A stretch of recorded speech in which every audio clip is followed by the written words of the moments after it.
Welcome, everyone. We are doing the first of many videos here with my friend Neil Grayson. I myself, Wesley Fisher. So today's going to be a free-form conversation, just kind of Neil and I catching up after just shy of a decade of really not seeing each other and reconnecting and being kind of right on the same page again after many years. So I'll give you the floor, Neil. Or why don't we start with the beginning, the prelude to all this, the house of many friends. I don't know. Oh, I don't how we know. met. Yeah. Yeah, yeah. So Wesley, you and I met in high school at some point. You were what, 1 year behind me? Yep. 1 year behind Yeah. you. And we both met at this mutual friend, Danny's house. And Danny's house was interesting because there were basically no rules. And if you ever had, Danny's house was special because if you like got into a fight with your dad or you just like wanted to be somewhere else, you pretty much always had infinite permission to spend the night there, which as a kid was super nice. And so over time, it became this weird kind of commune of Lost Boys. Would you say that that's fair? Yeah. The commune element I really like because you said there was no rules, but I remember there was one rule that if you It was spent one the of night and you ate the food, you were then obligated to contribute. And them. then like you'd have to clean something like dishes or clean a room, which I thought was really interesting because that way it very much like went like a commune of teen boys. And like there was only a couple teen girls there. It was very like It was controversial very that they mad. were there to a strong degree. It was very Um, mad, yeah.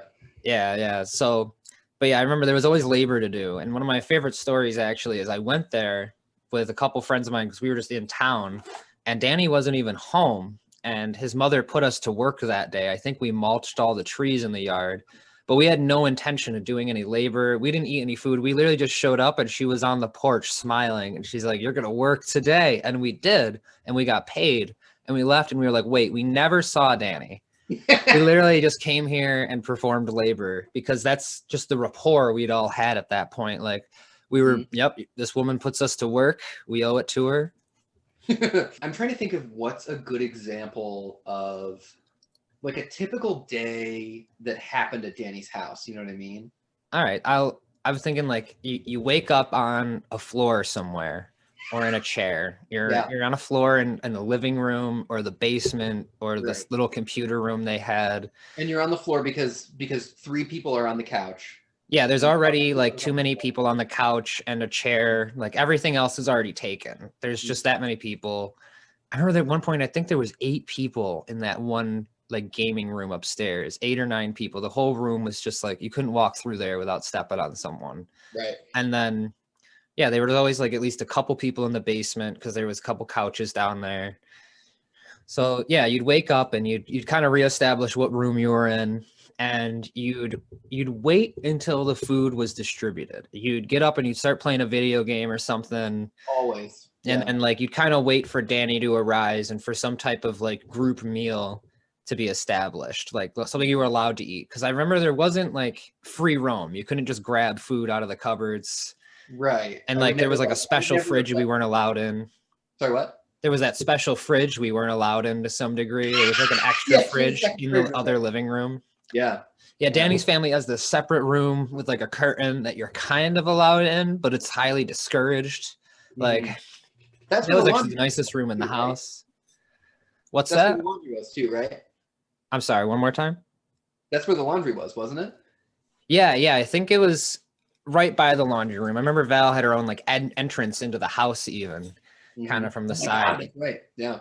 Yeah, she had her own entrance and office that was connected to her own like living room with the nicer couches and TV. And we hmm saw that the least, that and like the top floor of the house. Yeah, I think I was in Danny's room less than 10 times my entire life. So that was the interesting thing. There was like very strict boundaries on location and like what you could eat, but everything else was almost completely free roam. You just kind of ran around being wild a lot of it. hmm Okay, so you wake up, we're playing a video game, eventually some food happens, and then probably what happens next is I have an idea. Yeah, we all Some have to go outside for something. we're all gonna go, like go up the hill behind Danny's house, and there's this boulder up there that's like the size of a smart car, and we're gonna roll it down the hill. And it's gonna take all day. We're gonna have to dig a trench, but that's what we're doing today. Yep, yep. Or we're gonna do a giant game of capture the flag using the town of Marion itself. as the border. Or I've got a script, written, and I'm handing out parts. Yeah, sadly, I don't think I was there for any of the videos. I might have been there for one of them.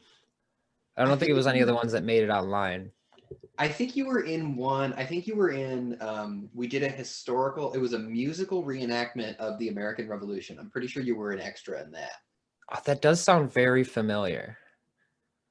It's funny because now that's like Hamilton. Yeah, we did it first. You beat him to it. So that's where we started, and then I graduated, and then you graduated, and neither one of us really saw each other for close to 10 years. Yeah.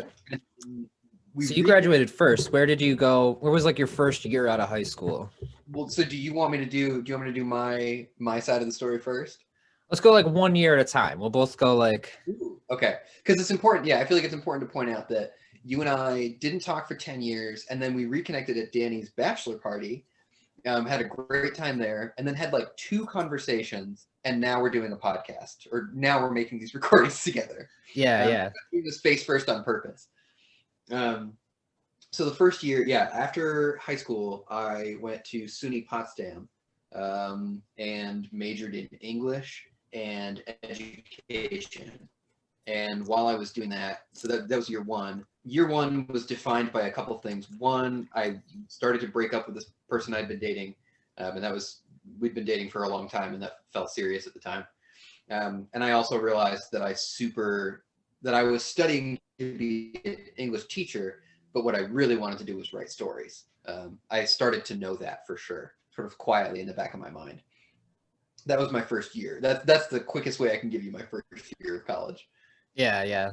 So my first year out of high school, it was pretty simple. I was really focused on trying to be some type of musician at the time. So I was taking music classes, but I was a general liberal arts major. What? That's really cool. I didn't even know you played. That's really cool. Yeah. I've got, I was really into the drums at the time. I still have like an electric kit now. I wanted to be like music production. I was like playing around with some kind of archaic music making programs. And I was like, yeah, I could do this. And I just didn't stick with it. It wasn't something that really stuck with me. I do still love music, but it wasn't my career path, I don't think. And I actually switched at one point to like a business career or a business major, because that's what everybody was like encouraging me to do. There was a lot of pressure in my environment to just be a business major. And I did that for like 1 semester, but I didn't pick the appropriate classes. I picked like 2 classes that weren't on it, I think, and I got my financial aid pulled. Oh, I hate that. One of my classes that I chose was Philosophy 101, and that kind of got me on like a different track altogether. I pretty much just did like my first 3 years of college, but or 3 semesters, I should say, 3 semesters, because it was like kind of music, business. Then I dropped for a long time. So that was, and then, so that's where you've left us, is having dropped after a couple years? Yeah. So I dropped out of school, but I was still working that entire time. Even before that, while I was still working at Danny's, working at Danny's, still hanging out at Danny's all the time.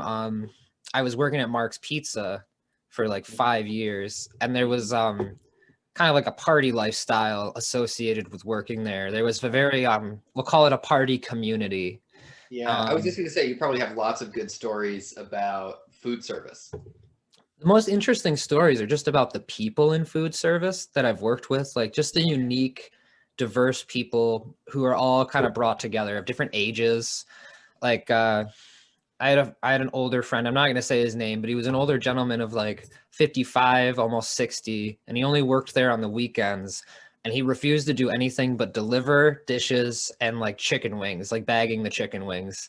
And but he was awesome, and he was a great guy, and he fit in really well. And he was only working that day because his wife worked that night, and he was bored. He was just an older guy who got a job, because he didn't have anything else to do, could use a little extra pocket money to play with. So, and there was a lot of older guys like that. They were just kind of there, like in their 40s and 50s, for like a little extra pocket change. And then there were also guys who that's like their new goal in life was to like be a pizza delivery driver. So there's a spectrum of like different ages, different people in different points in their life, all kind of brought to one odd type of job that feels like anyone could do. But another funny one was this guy who was from California, supposedly. We don't know if anything he said it was true. Supposedly. But his nickname was Money. His middle nickname was Money. He had a bunch of nicknames because like he was a ginger, but he talked as if he was from like a movie about the ghetto. I don't know how to say it appropriately today, but he talked like he was some type of gangster in some way, and it didn't seem like appropriate. But and he was on probation for something, but he started just trading like flea market stuff at one point. He like started a flea market stand, and he would always be like hitting you up like, yo, you want to buy some clocks? You want to buy some, you like dragons and shit, man? I got clocks with dragons. Like he is this located at the pizzeria that he's doing this? Yeah, like he'd be working with you. We used to have to like yell at him when he'd be in the bathroom. We'd be like, get off Craigslist, stop trying to buy shit. You need to be delivering the pizza. Like, so like there's just so many funny characters, and then you reconnect with people from high school in these jobs that you weren't even friends with, but now like you see each other every day in a closer environment. Oh my god, I watched the Palmyra Marks burn down. That's huge. You were there? Yeah, one day me and another girl who was working there, we were the only ones there because the general manager had left with someone to go to the store to replace this grate that had been broken in the floor that was right by the pizza station. So the freaking wheel was always falling in it, and the station would like tip. So we were finally getting this new grate to stop this from happening, because it happened every day when we went to sweep. We had to pull the unit out, it'd fall through the grate. So they go to the store, and we're serving someone a slice of pizza, and I look outside, and there was a tattoo shop next door at the time, and I'm like, why is everyone from the tattoo shop outside right now on the street? I'm like, that's really confusing. And then I saw a police officer go by, and I'm like, hold on, that's really, really concerning. And I go outside because they have those glass windows and doors, and I poke out the front, and I see them all staring up at this cloud of smoke that's seeping out of the seams of one of the windows in the apartment, like adjacent to Mark's on the upper floor.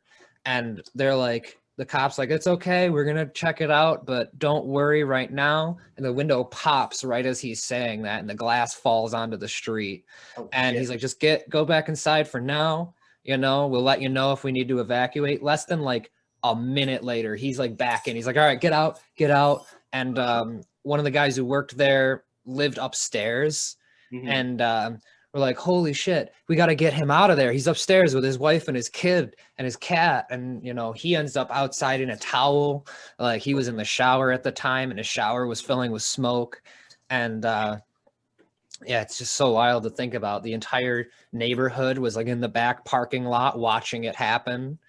Like, and we watched it just freaking burn that day. And then the craziest thing is we all had to finish our shifts. We all were sent to other surrounding Mark's stores that were like closer to our home. So I went to Marion, and we all had to finish our shift out because they were worried about redirecting all the pizza delivery calls because it was a Friday night. So they redirected all the calls to like the closer Mark shops, and they all sent us to different Mark shops to finish our shifts that day. So I finished my 10 to 8.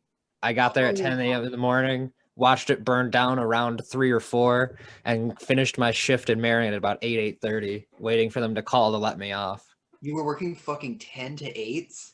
Yeah, that was my like normal shift. Oh. Yeah, man. I was working those like 3-4 days a week. Yikes. Yeah. I mean, it was decent money, but the wear and tear on the car was just awful. Oh, sure. Yeah. That was exactly why my dad always told me never deliver pizzas, and that's exactly, I wanted to do it, and he basically told me not to. Especially our area, Marion and Palmyra, it's just like hills and curves. Yeah, when you're driving, no matter where you're going, you're driving at least 5 miles, yeah. But yeah, I did, that was like 3 years right there, just graduating high school. What's that? You remember what year that happened? The Marks burning down? I I'm trying to want to triangulate what say, I was doing while you were watching Marks Burn Down. I think it was 2013. So either 2013 or Yeah. 2014. 2013, I was still in college. What time of year was it also? It was like summer-ish. It was summer. Okay, so in college, I worked. I had a job that I would return to for summers and school breaks. I was an antique book repairman.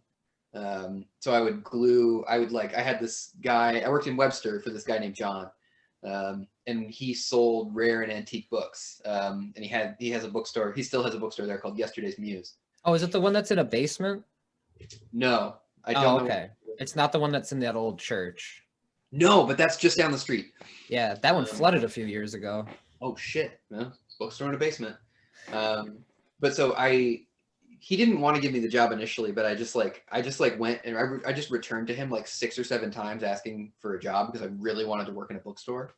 And he ended up being, I think he also was a philosophy major in college, and so he and I ended up, we would get into like arguments all the time, really terrific arguments, while we were, because it's very quiet working at a bookstore, right? And I learned how to repair antique books. So that's probably what I was doing while you were watching Palmyra Mark Burn Down. Is I was either like reading Game of Thrones on my lunch break, or gluing some book back together. Or I was arguing with John. I'm not gonna lie, I'm pretty jealous of that. I would have loved to have been repairing antique books. And arguing with this dude. He was, he's in his 30s. He knew much more than that. He was the first one that introduced me to like the concept of Hegel's pendulum and stuff like that. He loves Hegel. Oh yeah, yeah. He had this thing where every single time a copy of my alarm's going off. He had this thing where every single time a copy of Being in Time came into the store, he had this like spot where he liked to put it. This like, oh, do you mean that's Heidegger? Oh, that's Heidegger? Yeah, yeah. I think you mean phenomenology and spirit.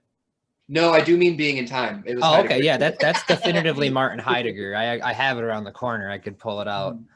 That's I've heard that there's a lot in that book, and you shouldn't throw it away just because he was a Nazi. I'm really mixed on it. I forgot he was a Nazi. Whoops. Yeah. Martin Heidegger was literally like part of the Nazi party. Like he wasn't just like a sympathizer or anything. Like he literally was like a member during the time.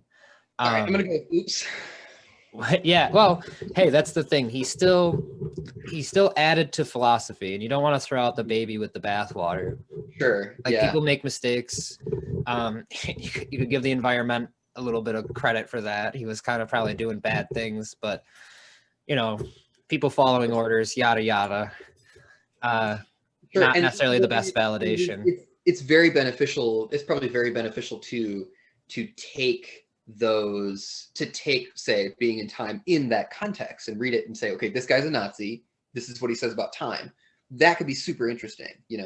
For me, Jordan Peterson, as an example, became much more interesting, and he made more sense to me when I found out that he was a benzo addict. All the shit that he says about pulling yourself up by your own bootstraps, and it's all about improvement. He's obsessed with improvement of the self, right? Like, well, he's addicted. He's helpless. Like, he's lost right now. Of course he's going to say those things. Yeah. So it makes sense. I would say never, personally, I never throw the baby out with the bathwater, but it's always a terrific context to put stuff in when people talk about morality and are immoral. Well, that's the interesting thing too. Like that makes me think of Hegel again, because he's all about that historical analyzation of things. Like you've got to put things in their historical context before you can truly analyze them. And that's what's really fun though, is to remember that Sartre wrote a book in response to Martin Heidegger's Being in Time called Being and Nothingness. And Nothingness, right? Yeah. Yeah. So, I've always wanted to sit down and read Being in Time just to like preface reading Being and Nothingness. Sure. But that's a large project. I'm still working up to that. Yeah. I read a Sartre in 10th grade because I liked the cover. And that's probably also in my top like 20 experiences ever. It just cracked my head open. I had no idea what I was reading. It was unbelievable.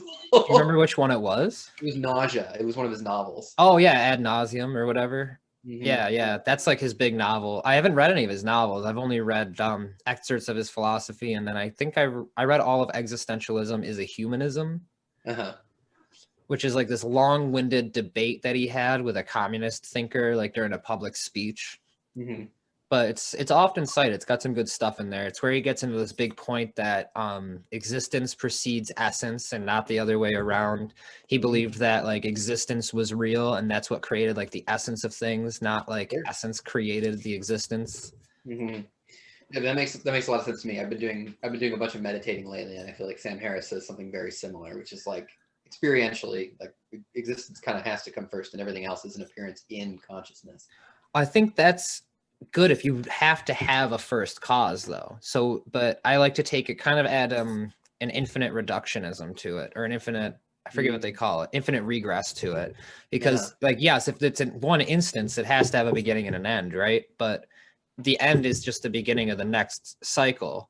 Hmm. So that beginning point isn't even there. It's kind of arbitrary in a lot of ways. That's totally fair, and I think that's a really good point. And at least for this context, with I'm talking about the Sam Harris like guided meditations that I've been doing, he always says he's very specifically he's not making a metaphysical claim, and he's talking about like experientially, this is what's happening in your head. Do you notice?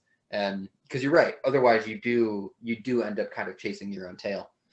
Yeah, because I mean, if you think about it, every time you create an essence by creating an existing pattern, Yeah. that essence influences the next like set of actions. So that essence therefore influences existence. So And then we I'd have to say it argue what goes essence in a is. We have circle. to quit about that too. Yeah. Yeah. So that was my college years. Yeah. Binding books, arguing philosophy. Yeah, so and then I was still majoring in English and education, and I kept learning. I also was taking tons of extra classes, which brings me to something else that I'll have to get to in a minute. But I was just overloaded with classes that I liked, that I was kind of interested in, mostly writing classes because I was super determined. And I broke up with that one. I broke up with one girl. I dated another girl for a long time, for 2 or so years in college, and that was breaking up with her really helped form me. I was starting to learn like, oh, I think I need people a little bit too much. And then of course, the pendulum swung the other way, and I became determined not to need anyone ever, Yeah, as yeah. as a person does when they're young, I guess. Um, and then I student taught, and then finally in 2014, I student taught for 2 semesters, for half a year, and realized almost immediately that I probably didn't want to teach high school, which is exactly what I studied to do, right? That's like you leave with a certification to teach high school. And I realized that I liked it a lot. I found it was super rewarding.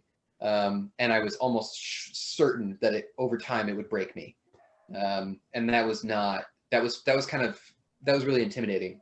Um, and so in 2000, so then I had to take a couple classes at MCC, because I'd taken so many extra classes at Potsdam that I needed an extra semester to finish out my degree. So did that for a while and worked as a rock climbing instructor while I taught at MC. While I was learning, while I was a student at MCC. Um, Food's here. Sorry, my girlfriend's grabbing lunch real quick. oh, no worries. No Yeah, worries. yeah. Was teaching as a rock climbing instructor for a while during that time. I worked for probably the most evil man I've ever met, who used to own, I feel like I can say this because he's never going to listen to this podcast. Um, he used to own Rock Ventures in Rochester, and he was a horrendous person. He's a Um, horrendous what? he was a horrendous person. Oh He, yeah, and this was I a watched, rock climbing place. yeah, I watched him one time. I'm trying to think of a good example of his confusing brand of evil. I watched him one time decide that a girl in the summer camp wasn't healthy enough. He decided that she was overweight, and went over to her table. We're talking about like an 8-year-old child. Okay, this is a 65-year-old man, upper 60s guy, also an enormous man. He was like 6'6". Comes up to this 8-year-old and he takes away a cupcake that her mother made for her. takes it away from her in front of everyone. We're having lunch, right? All the kids are here. All the counselors are here, right? He takes the cupcake away from her and says, "You have to do 100 jumping jacks before I will give you this cupcake," and made this kid do jumping jacks just in front of everyone right there. And I remember, oh shit, and there was like, oh, it was a slightly different time, but another kid came in one time and was allergic to the food that we were serving, and he was like, "Well, that's your parents' fault. Like, you can't have anything else." And even camp counselors were like, "I'll buy this kid a granola bar," and he said, "No, he has to learn." It's a terrifying man to work for. Yeah, that's awful. That's like military sadism. Like, you can't have your cupcake drop and give me 100. I'm actually pretty sure he was in the military before he owned the gym. That's a little concerning. Like, he has a gym for little kids after being in the military. That's like some sitcom nonsense. Yeah, no, totally. He one time, this is my final example. One time I remember he was applying for a grant from the city, and I don't think he ended up getting the grant because he was basically illiterate. So I can't imagine what a grant application from him would look like. But he said the grant was going to be so that he could run a summer camp. And it was going to be like $25,000 or something like that to help run the summer camp. And I remember him saying to me, well, I'm going to apply for this grant, and if the summer camp goes belly up, then I'm just going to buy a boat with it. And he didn't see anything wrong with that. He was clearly kind of hoping that the summer camp would go belly up. Like, yeah, that's a bit concerning. He was an amazing human being. So I was doing that for a while, and that gets me to 2015, which is when I went hitchhiking. Should we talk about that? Well, I'll catch up just a little. 2015. Yep. Let's see. I quit Mark's. I quit the pizza shop. I was done with school, and I started doing a landscaping job for about like 8-9 months, and it was just like horrible on my body. For like, we didn't use the strap for the freaking weed eater thing. So like, it ended up just like ripping my shoulder apart over a long time.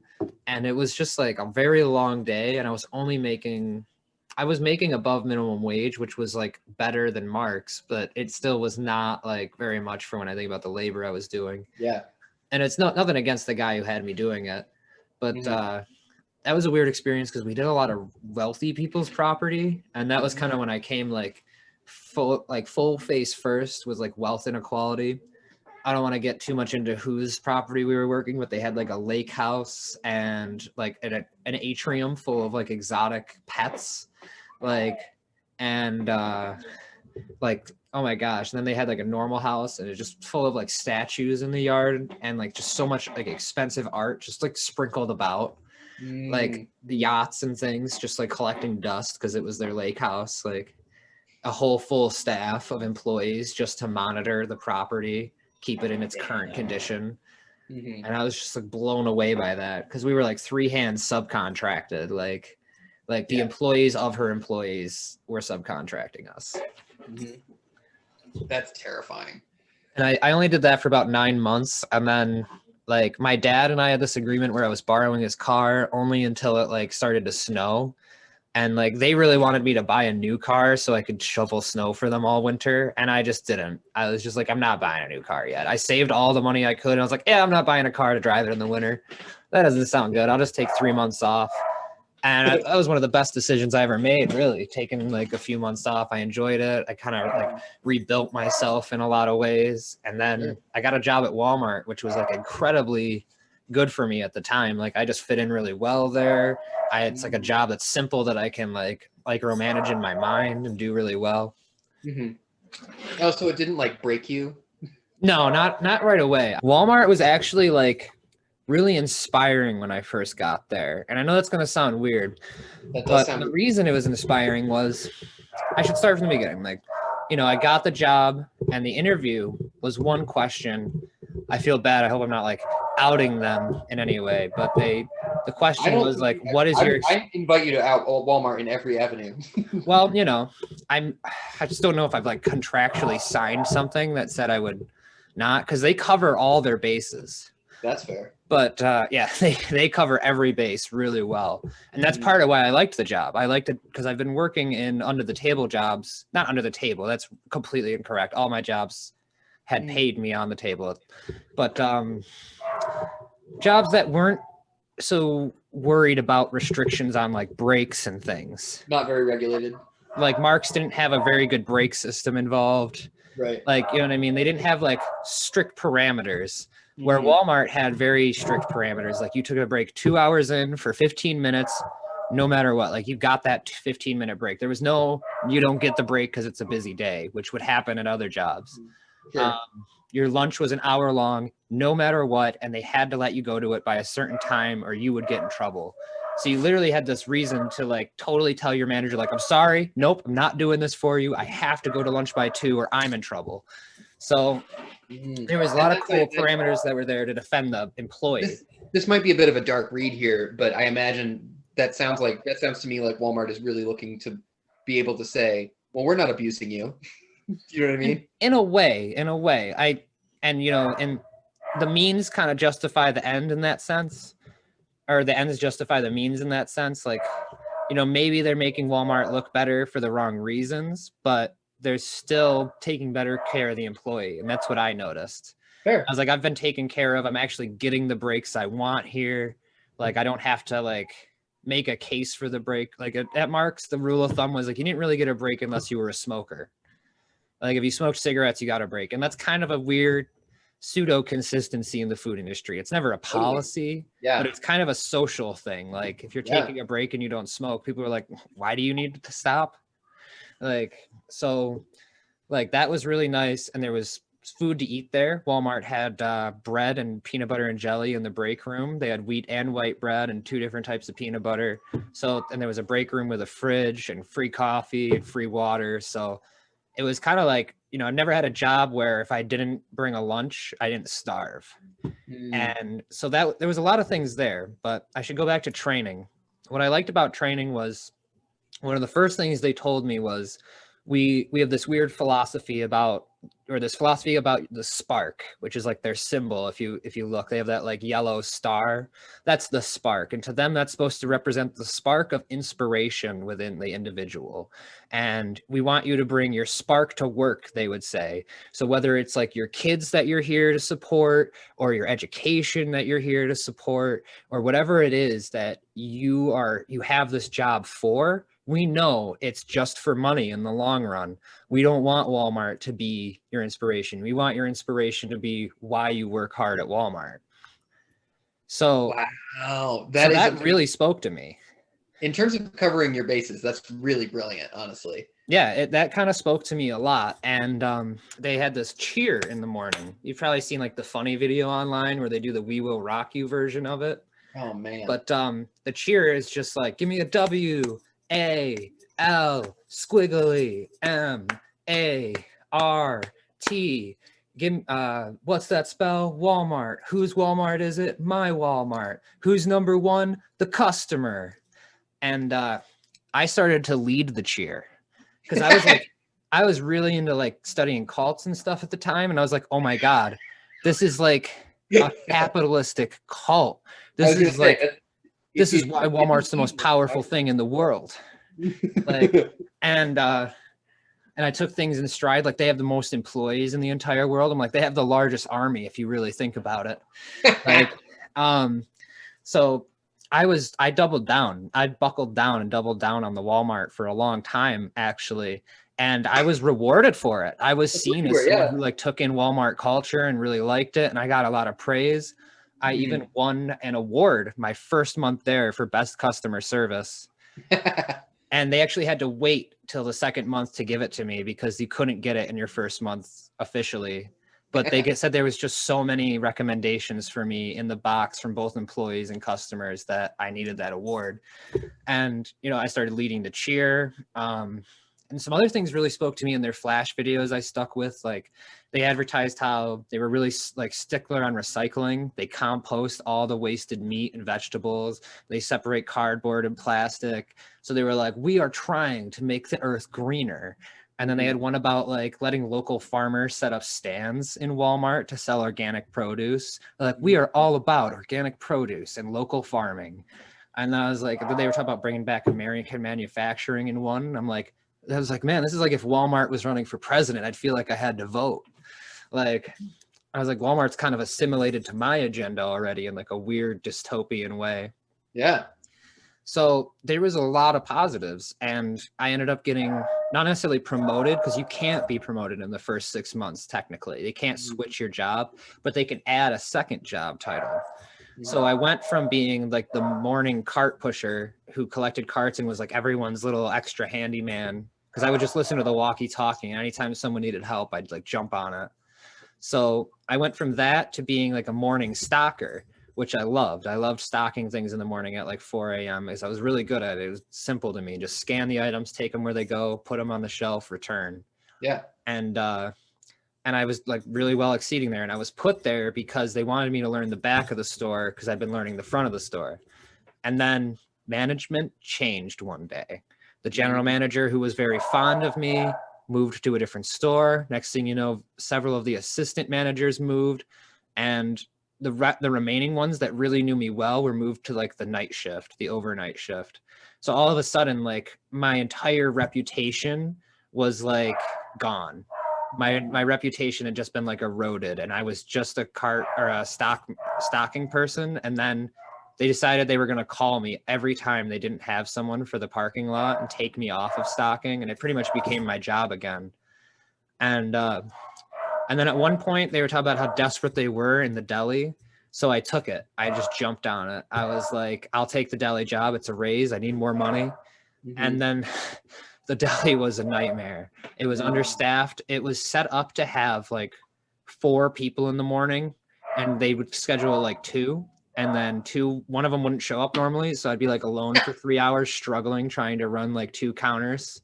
Because they'd be the meat slicing counter, they'd be like the fryer counter, there'd be the fryer itself you had to run, and then there's stock that's supposed to be being put away, and then you're also supposed to check the dates on all of the stuff that's in the cold containers in front of the deli to mark it down if it's expired and throw away what's due, and then put that all in the computer. And then someone's supposed to be making those salads that are out there like all day long, because that's how many they really need out of the grab and go. So it's like it would be set up for a way heavier staff than was actually there. And it was like crazy. It was just like the place was like drowning, and it was so much stress. Eventually, I just quit. I quit when they told me I had to train my new boss because he'd never worked in a deli or been a manager before. Ooh. And I was the most senior member in the deli. So they were like, Wesley's going to train you. And I was like, you want me to train him to be a manager and to work a deli? He's never done either of those. He's just stocked overnight. They're like, well, yeah, that's most of what he's going to be doing. He's like the inventory management part. I'm like, yeah, I'm going to put in my 2 week today, actually. It's actually only going to be 5 days. This is my quit date, 5 days. Hell yeah. So I'll leave off there. That's rough. So where are we then in time? That's like 2016, 2017. Oh, okay. So while you were working or right before you were working at Walmart, so while you were probably taking that break, that 3-month break, after college, I moved back to Rochester, and I did the semester at MCC, during which I was sleeping on my sister's couch, which was actually super fun. Honestly, that was a great time. My older sister is a doctor. And she's married to this guy, my brother-in-law, who is one of my better friends. So that was terrific time, honestly. And then I moved into this apartment and kept instructing at the rock climbing place. And then got a new job. Thank God. I became the librarian at the Norman Howard School in Henrietta, which is a charter school, which is why I was able to get the job, even though I had no experience running a library. They saw that I used to help at a bookstore, and they were like, good enough. So I started working at the library, and I still had a couple shifts at Rock Ventures. And I was working with another kid who was a manager. I was living with another kid who was a manager at Rock Ventures. That's where we had met. His name was Nick. And so January of 2015, I got a call from Nick, and we had been fired, the both of us, by this evil guy who was running the place. And what had happened was he hiked all of his prices unexpectedly one day by anywhere between 30 and 50%. He raised all of his rates. And he sent out a incomprehensible letter to I mean it was impossible to read this letter to all of his customers, and it essentially blamed them for not coming in enough, and that's why he was raising the prices. It was amazing, honestly. It wasn't even gall, it was beyond gall. And so all these customers who I really liked, I was a member of the community there, and I was climbing every day. And a bunch of customers came up to me and said, well, I'm not going to pay anymore for this. I guess I'm just not going to rock climb anymore. And at the time, Rock Ventures was the only real rock climbing gym in all of Rochester. Now there's a couple others, but back then there was only the one where you could top rope. And so for those people, since I knew that this boss's books were cooked anyway, because everybody kind of knew that his books were cooked and he was stealing money wherever he could, I just let the customers that came to me, I just let them continue paying the same rate and updated the books so it looked like they weren't. Because I figured this guy's books are such a mess because he's committing every fraudulent act he can. He'll never notice that this money is gone. That's bold. And it took him a few months, but eventually he figured it out. At which point Nick and I were both fired. So I luckily had this other job that I was working a lot more at anyway. And so I just started working at the school full time, and then a teacher left there quite suddenly. And so then I was teaching English at a charter school for a little while, at technically a special ed school, but Norman Howard is it's actually a school for kind of quirky geniuses who don't test very well. It's a really great place. And I had a lot of fun there. And then in 2015, I decided that I don't really know why I did this, honestly, but in the summer of 2015, I went hitchhiking with my friend Mike. We had backpacks and no plan. I had never read Jack Kerouac. I had never read Thoreau, but I just knew that I wanted to do it. And so I did that for a few months. And that was where I first got my look. That was where I got my real look at class difference in the United States, where I entered this kind of, it feels like a subculture. It felt like a secret society sometimes, of people who don't have a roof at night. And that was really, really illuminating. It was difficult at times, but it was actually a lot easier than I thought it would be. We ate at McDonald's every day. I had enough money saved up that I lived off about $1,000 for 3 months. Wow, that's pretty good. I feel like I couldn't make $1,000 last that long. I just didn't buy anything but McDonald's, really. Oh my goodness. And I spent, it's worth saying, I spent about $1,000 before we left buying a really nice backpack, and really good hiking shoes. And a towel so that a nice microfiber towel so I could wash, right? So we looked like campers mostly. We didn't. Yeah, I was gonna say that sounds like the yuppie daydream of hitchhiking. We was bought the nicest shoes and the best backpacks. Yeah. For our rugged, hard trip. No, seriously. And then I borrowed a bunch of equipment from other people, who at the rock climbing gym. And then actually, I think it never stopped being fun, but it got a lot more serious when I was in California, and my backpack got stolen. This woman gave me and Mike a really long ride up into Northern California, a town called Arcata. And there, while we were at the beach, someone broke into her car, blew out the windows and stuff and took my backpack. And so at that point, all I had was my wallet, a little pocket-sized notebook, my phone, and a little bag from a dispensary of weed that I Yeah, had bought yeah. like 2 days ago, and had to kind of start from scratch. And like went to Goodwill. I went to Goodwill and I bought a duffel bag, and then used rope to make straps. I just like kind of fucked around with it until I had straps, and then used that as a backpack for the rest of the time. I think I bought a yoga mat to sleep on for like $1. That was really cool, honestly. And I went back to, and after that was over, this is fall of 2015 now. After that was over, I went back and I kept teaching at Norman Howard again. But I was a lot less of a team player after that. I came back to the school and like within a couple weeks of coming back from this hitchhiking trip, I was living with the kid from Rock Ventures again, in the same house that we had before. And I was working 9 to 5 suddenly, or 6 to 3, whatever school hours are. And very quickly I was like, oh, this is gonna fucking kill me. Like I had been so unbounded over the whole summer, and then to come back and like have to answer emails from parents, I was just like, nah, fuck you. Like I can't do this. So then I applied to graduate school, and because I like school so much.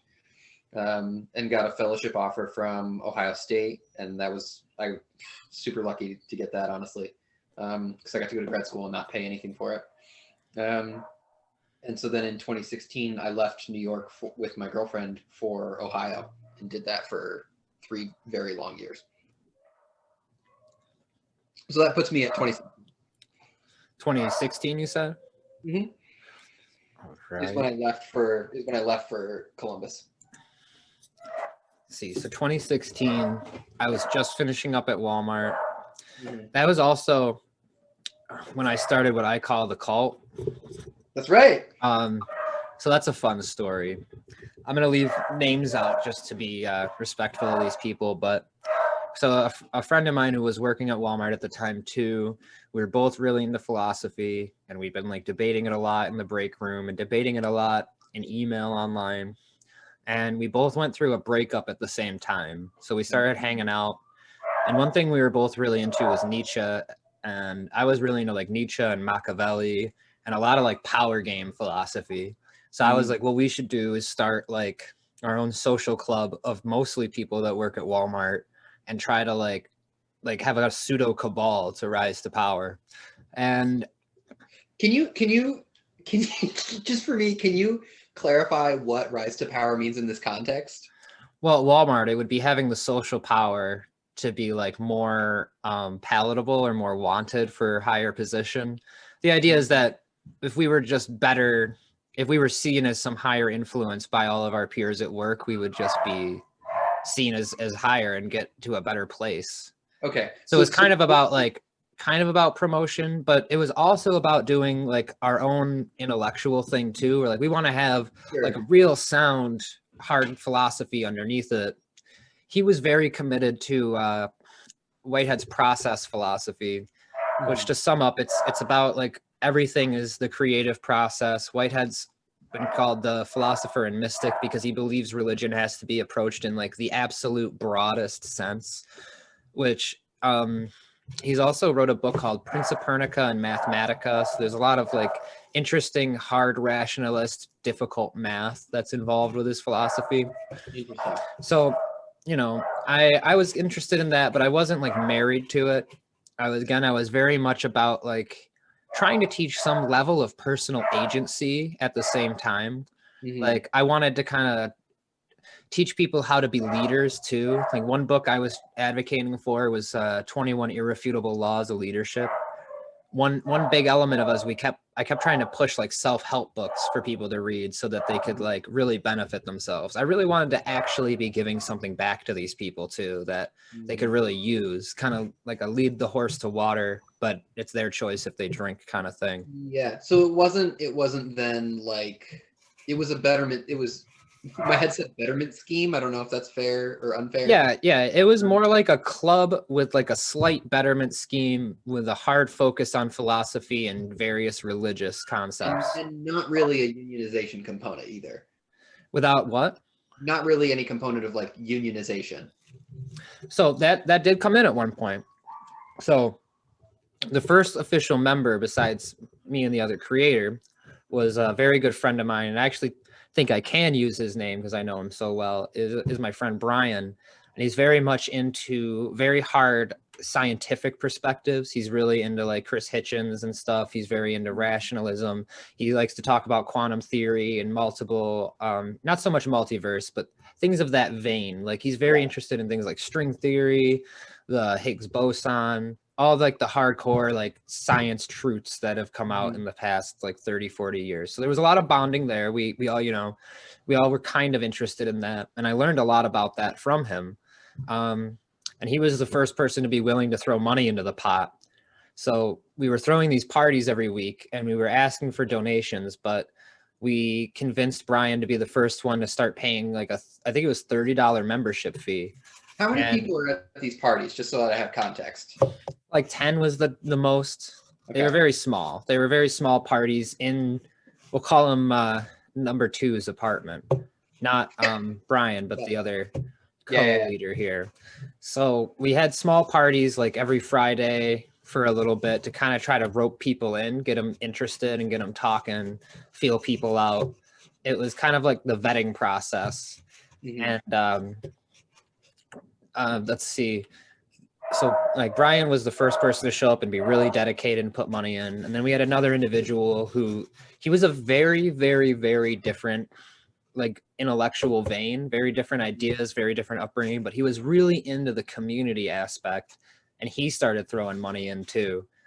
But so at one point, 4 individuals were all putting $30 a month into a pot. So there was like a mutual material gain thing going on. And that was right around when it fell apart. And because the other leader wasn't happy with the way I was participating in the group, they wanted to be more of a frontal figure. And I told them that they just had to do that. I can't make them be the leader, you know. And they were talking about how they wanted to wait and write a book before we continued. And like, yeah, they wanted to write their manifesto. I don't like interacting with this kind of person, but in abstract, I love this kind of person. Yeah, it's funny, right? It's funny in retrospect. At the time, though, it was just flustering. I remember at one point they were trying to redefine words like prayer and God and like redefine them in their own like very esoteric context. Oh man. So there was a little bit of a butting head there because it just didn't feel good to me. It felt like, why are you cooking up this new system when like there's plenty of old systems that we should cite and just teach people about? Right. Like, and he always was talking about the creative process, but I was like, he never talked about like how that applied to actually creating things. Like when I think creative process, I think about like drawing a painting or like the art of like you practice doing something because you're bad at it, but you want to do it, whether it's like painting or music or a game or whatever it is, you hone those practical skills and then you can kind of be your creative self once those practical skills are there. Then you can cut loose, break the rules, and create something like really beautiful that's unique and individualized. But he was talking about it like in terms of philosophy. And I remember at one point he even asked me like, what creative process are you talking about? I'm like the process of creating art. I thought that's what we were talking about the whole time. What are you creating? What the fuck are you doing? I have a question for you. Was this guy high all the time? What's that? Was this guy high all the time? No, he was pretty much straight edge. Okay. There was a couple jokes that like maybe he needed to try some new things to like make things more clear to him, but I don't necessarily advocate for that. Sure. But yeah, so the cult kind of died partially because he quit and partially because I moved to Penfield and got a new job at a bar there. And I pretty much just did that and read for like 2 years. I got in one really unhealthy relationship at one point that was awful, that also like stirred apart everything else in my life. But that was like the last cataclysm before like I started to really, really get my shit together. Mm-hmm. And Were you basically like bartending? what's that? Were you bartending? No, I wasn't bartending at the time. I had taken a bartending class, Mm-hmm. but I was cooking at that restaurant. And Mm-hmm. I had done some bar backing and back serving at the restaurant I currently work at, Native. So I started working 3 jobs at once, actually. I was waiting tables in Penfield at night. I was working the Native Eatery's coffee shop called The Market in the morning. And I was literally managing the market. Like I was prepping the food, I was cooking the food, running the drawer, counting the drawer, cleaning it up, closing it down. So Mm-hmm. it was small enough I could do that. Oh, and I was working at Michael's Valley as a dishwasher very briefly. So I worked 3 jobs for 3 months, about 70 hours a week or more. And I packed money away. I Yeah. just packed it right away for 3 months. And then I started going back to college, and I put a lot of effort in and kept working for the first 2 semesters, and then Corona hit. And now we're pretty much here. Corona pretty much put almost everything on hold. I'm sure I've left out tons of significant details with that summary, Hell yeah. but that's kind of right up to now. Yeah. Okay. So then for me, I went to grad school in 2016 on scholarship at Ohio State and started getting a master's in creative writing with a focus in writing fiction. Um, that was also my first semester there was that was when Donald Trump got elected, and so I went through a number of phases of what felt like kind of insanity, trying to reconcile how the fuck that could be possible, um, and became like swallowed up by conspiracy theories for a while until I realized that it was actually just a compulsive behavior in response to how much stress I felt about the country, and then kind of stopped watching the news altogether, and then threw myself into taking as many classes as possible, and just like didn't sleep more than 4 hours a night for like years. Um, I slept, I mean, maybe 6 hours sometimes, but I was kind of gone. I think looking back now, the only way I knew how to exercise power over my surroundings was to maximize the amount of work I was doing. I was a bit of a work addict in that way, and so that was good for me to learn. Um, and I was also dating the person I'm dating now. Her name's Hayden, and that relationship helped me figure out was very good for helping me figure out what values I wanted to keep, what values I thought maybe I should put away, which ones were actually helping me, which ones weren't, right? Which for me is the utility of, I don't know if you're monogamous, but I'm monogamous, and for me, that's the utility of a monogamous relationship, is that you're forced to solve every problem at the level of values with one person, and every time you've got to hold up their system to your system, and there's no third person to bring in to help smooth that. You've really got to set these two sort of graphs on top of one another. So I did grad school for a few years. At the very end of it, during the last year, I bartended, and that was fucking awesome. I loved bartending, and I worked at this really cool bar, which was actually mostly a movie theater. It was a movie theater with a bar in it because that's legal in Columbus or in Ohio. Um, and so everyone there was obsessed with movies. And so we were constantly trading movies and talking about different movie types and stuff. We hired a lot of really smart people, who had totally different backgrounds from me and totally fascinating. And so that was really rad. And then I graduated in 2019, came back to Rochester, and started teaching at RIT. I teach writing at RIT, and trying to finish a book of short stories, and then Corona hit, and now really all I do is try to finish the book of short stories. Well, I'm hoping you're making some good ground on that. I'm excited to see it once Oh it's hell yeah! finalized. Yeah, I think pretty soon I'll be sending letters to like agents and editors, hoping that someone will want to represent it. But there's nothing is more fun You know, I remember at the end of this will pivot into the question I kind of want to ask you now that we're both sort of current. Um, so it's super good to talk to you, by the way. Thank you. Oh shit, what was I gonna say? Oh, but right at the end of your the MFA program, they make you turn in your thesis, and your thesis is just a collection of short stories. It's whatever you've been working on. Could be a novel or whatever. And they ask you to defend it, and they ask you to say like, well, what do you think your work is doing? You know, who do you see your work in conversation with? What kind of who do you think would like your work? That shit like that, right? What do you think your work is doing is essentially the question. And I just remember that by the end of it, I had no fucking idea how to answer that question. I knew as I was talking that every single answer I gave was bullshit, because the real answer was I like nothing as much as I like writing.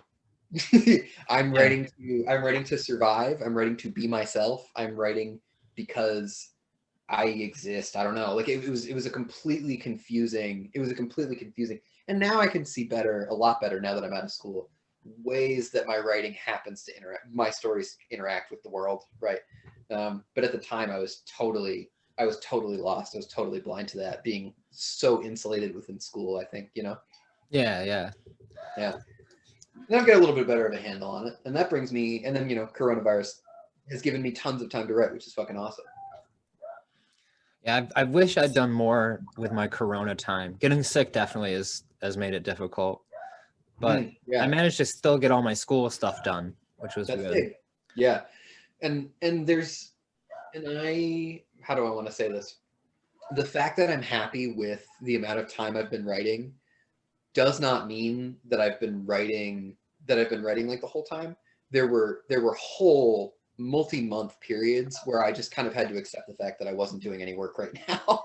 Yeah. You know what I I'm mean? always trying to calculate like how much recreation is necessary to inspire that like really I want to say like devout will, not like religiously devout, but like you're devoted to what you're doing. Like how much recreation is necessary? Because I feel like no matter what, if you just grind, you're gonna burn out. Like but so like how much pleasure, how much fun is necessary? Mm-hmm. Yeah, and it's a weird, and how much pleasure, and that's a really hard question to answer when your circumstances change really suddenly, like with Corona. You know what I mean? Mm-hmm. The answer to that question seems to shift a lot, and I found that like after Corona hit, for example, I had a burst where I wrote a bunch while I was still working, and then once I stopped working, I didn't write for a long time, and I had the amount of free time that I had just like really swelled, and it didn't seem to matter that I had all this free time. I just wasn't writing, you know. And then it seems like there's some kind of balance. There's some kind of balance of work and productivity, and your circumstances are always shifting, and it's really tough to pin down. Yeah, there's a lot of like relativity of perceived duty, I feel like. Totally. Yeah. Like that's one thing I've noticed with a job. For some reason, that commitment to a job is so much easier to do than like committing to like exercising 30 minutes a day. Yeah. Like for some reason, people can make it to a job 40 hours a week. They make it there on time 5 days in a row. They do it for 8 hours. They have a schedule, clock in, clock out. But things for their own personal achievement and benefit, they struggle with, like myself included. This is almost more projection than anything. Sure. Like, I get up in the morning and I'm like, and 2 hours into my morning, I'm like, why didn't I like jog or something instead of just sit there watching TV, waking up? Like why am I drinking water instead of coffee, or coffee instead of water first? Mm-hmm. I hear you. Yeah, it's really tough when you're. It seems at least that being a part of something, even if that thing is like shitty and doesn't treat you particularly well, being a part of something gives any motivation like a huge leg up. You know.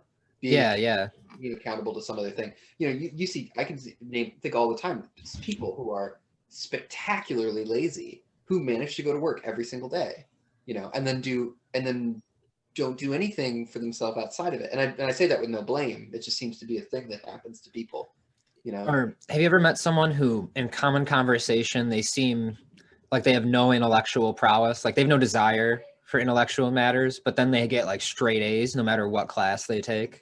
Yes, I know lots of those people. Yeah, I've known so many people that like I feel like they're like for lack of a better word, they seem like an airhead when I'm talking to them, and they seem like all these negative terms commonly applied to women, like ditz, airhead. Right. They seem like that, and then like they just have this miraculous discipline, and they get like better grades than I have in the past. Like they're getting straight A's, and I'm like, well, this person, they're intelligent in like such a different way, and like a even more practical way. Like the people that I'm thinking of too, when you say that, not only do they seem that way, but some of them are like purposefully that way, and will say to you, like sometimes if I open a philosophical box, you know, or I wonder about something, they'll say, "Oh, I'm not going there. I'm not touching that. That smells like philosophy. That smells like thinking too hard." Like some of them are pretty open about like, I don't want to talk about these things because they seem to be like dark territory. I won't pretend to be able to parse those reasons, but it even sometimes seems to me like an open rejection of more freeform intellectualism. I feel like it's like abstract in place of like the like very practical. Like they're rejecting abstract ideas because they just want literal, practical, hard data. Which is nothing wrong with that. That's like, not everyone needs to be a philosopher. That's like, sure. I feel like it can enrich everyone's life, but like, I don't know, if you don't need it, you're happy already. There's no, you know, I hate when anybody creates pedestals or hierarchies of things. Like, like I would hate to be like, think that I'm better than anyone because I study philosophy. That would be like, I've ruined myself. Like, yeah, it's like so beyond the point. It's so beyond the point. Yeah. It's easy to get caught in the trap, you know, the pride trap for sure. Yeah, my one friend I've been doing the other podcast with, he always kind of has really interesting pointed questions about me going back to school. And I don't know exactly why. I have some armchair psychology to what I think is why, but I always feel like I have to defend why I'm going back to school. And it's like partially because he's very much like an anarchist. He's very much like he believes institutions are bad. He tries to convince me that college is just busy work they give people to like help them assimilate into the institution and become like a drone. I mean, all you have to do to disprove that is learn something useful, right? Yeah. And then I've tried to explain to him, like, you could say that, but I've literally read anarchist stuff in my ethics class. So like, you can say that it's going to teach me something evil or bad, but it's also teaching me about why that's like evil and bad. Like, I would try to even form his arguments for him. I'm like, you could say that it's like a liberalism institutionalization because it does teach like things like sociology, which are super focused on like Marxism and sexism and racism. Like, so they will go over and they'll teach you those perspectives. Like, it's just like what classes you take. If you take an engineering degree or whatever, then you're probably not going to learn those, but it's not the college's fault. He has a very pointed position against the institution in general. So what's your, well, no, I was going to ask you, what's your defense? Shit, I forget how we got here. How did we get here? Oh yeah. What's my defense of my educational path and why? Defend your own education. Yeah. So yeah, my education, I believe that I have a duty to do something I'm good at, because to do something I'm bad at is like a waste of my energy. It's wasteful. There's like a practical element. If I were to stay in the food industry, I'm like okay at the food industry, but I'm much better at intellectual matters. So I have an obligation to utilize my potential for something beneficial, something that gives back to whatever it is to some degree. If I was an artist, you know, by disposition, I would believe I needed to paint great pictures. If I believed I was like really good at, not meant to, I want to avoid fatalism. Sure. But, you know, if I was really tuned to be a musician or an engineer, I'd feel like I had a duty to do those things because I have that potential.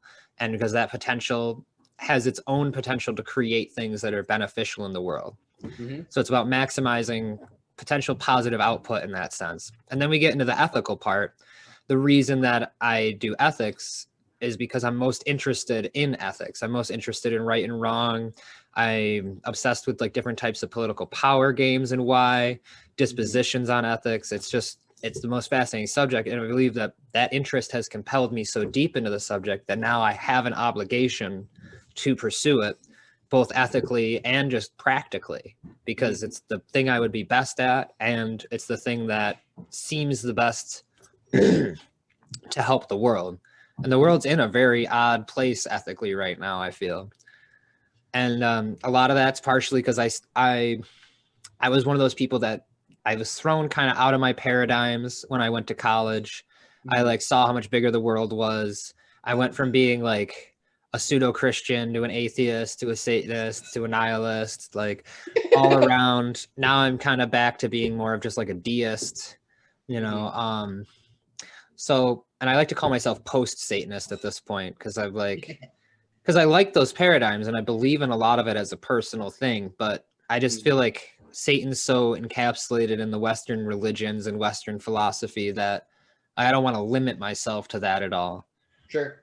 So, but then again, it's like identification policies are just so silly to me. Like being like, I'm a this now. Like, yeah, I've always felt like the best when somebody asks you a question like that, really you should have to like tell them a story or give them this like multi-paragraph. It's always required like a multi-paragraph explanation of how I see the world, you know? Yeah, you can't just encapsulate somebody in like a few words. Yeah, which brings me, I think, to the question that I want to ask you now that we're like caught up for the last decade, which is broadly, how do you see the world? How do I see the world? Well, I see the world as a very painful place with a lot of well-intentioned people. And the people who aren't well-intentioned are somewhat, I don't want to say ill, but I feel like they should never be given up on. They should be treated and rehabilitated if they don't have good intentions towards the world, or allowed some position to be isolated from those that could be damaged. So, you know, it's a world full of problems and there's a lot of people trying to fix it in different ways. And it's up to us to analyze what actually is a good way, what's a bad way, what's damaging people. It's a chaotic world with a lot of misinformation. So that's one of the hardest things. I feel like we're almost in a the age of reassessing credibility, because it's just so many stories. Like you hear the same, you hear the opposite, you hear some third party that makes it sound ludicrous, and then there's a great conspiracy theory that comes out, like, and then sometimes a little piece of each of that's true. Yeah. We're kind of, I would say we're entering an age of like nihilism right now, or maybe we just entered it. Like people's values are lost. We don't know what to believe anymore. We are like, we grew up during the 9/11 era where we were told that like these people attacked us for crazy reasons, and then we woke up and we're like, wait, it could have been from the inside. Like there's the 9/11 conspiracy that's so popular. I don't really want to take a position on that here, but the point is that we have these super dichotomic positions in the world, and both are considered true by so many people, and they both seem pretty plausible. To go back to 9/11, it's like the United States government has done false flag stuff. Like it is proven now, and they do lie about things for years. It's proven now that the CIA was aware of a second shooter during JFK.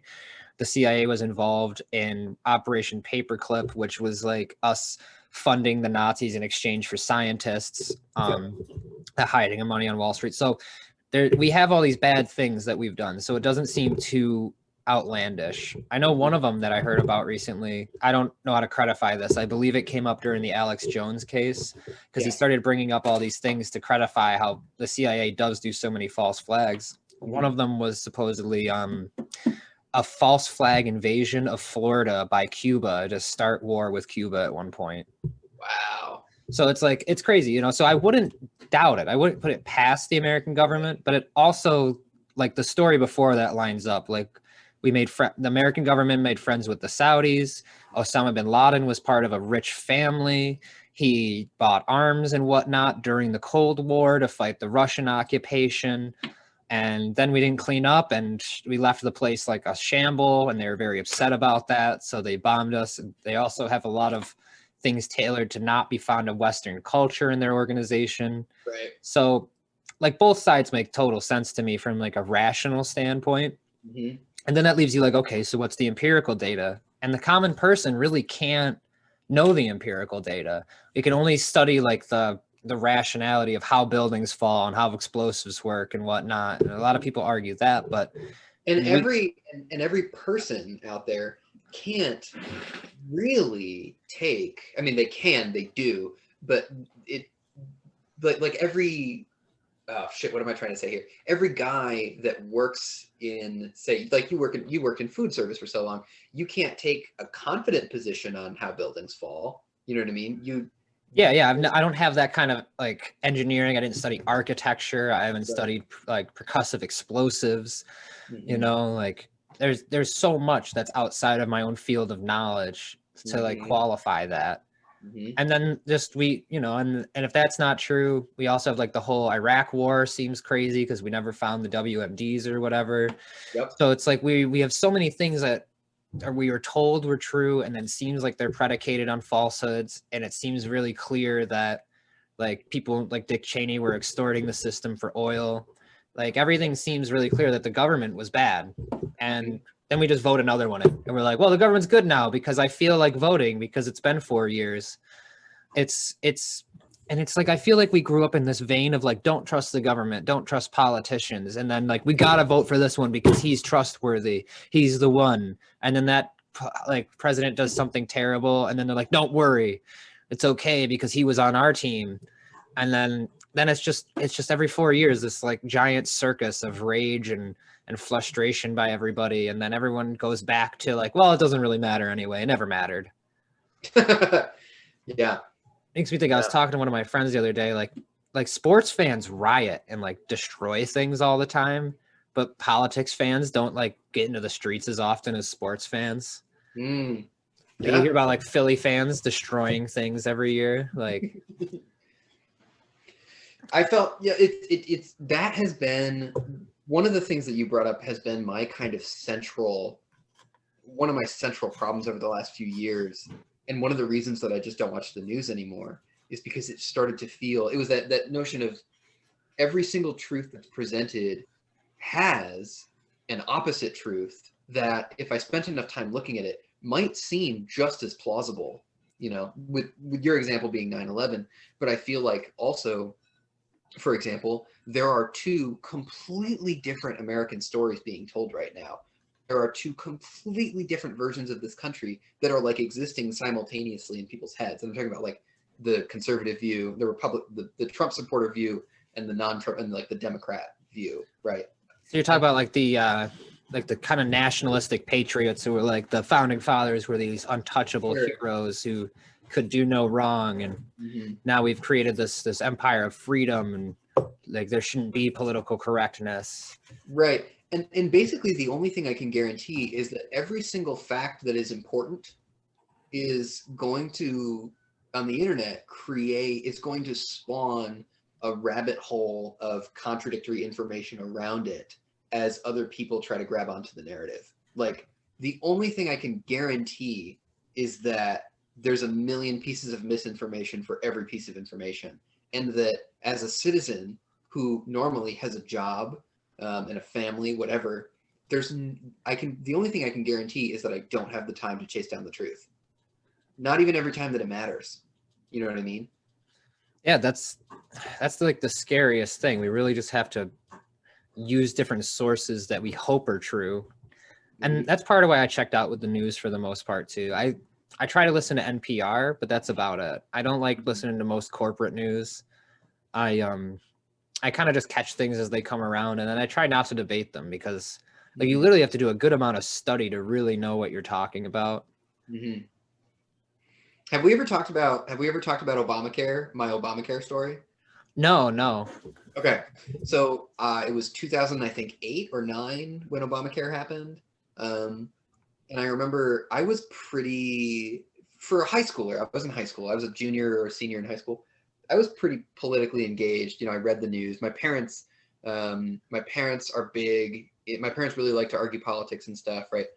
And I remember I came to school and Obamacare was in the news, and I think it was about to get passed or something. And we live in a super conservative town, so lots of people were saying that it was communism, that it was socialism, and that socialism was bad, right?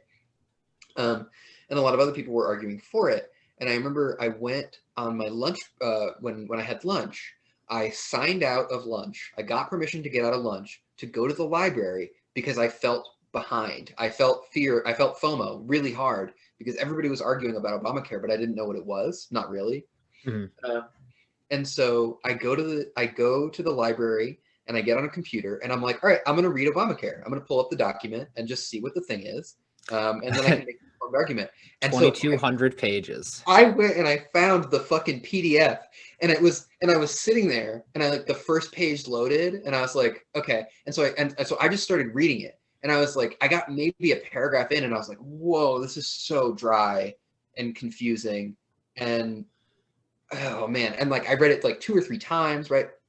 And then I started scrolling down. I was like, okay, well, where's like the Cliff Notes part? And so I'm scrolling and I'm scrolling and I'm scrolling. And then I'm like, how fucking long? And then I look and it's like 1,800 pages. And I was like, no one has read this.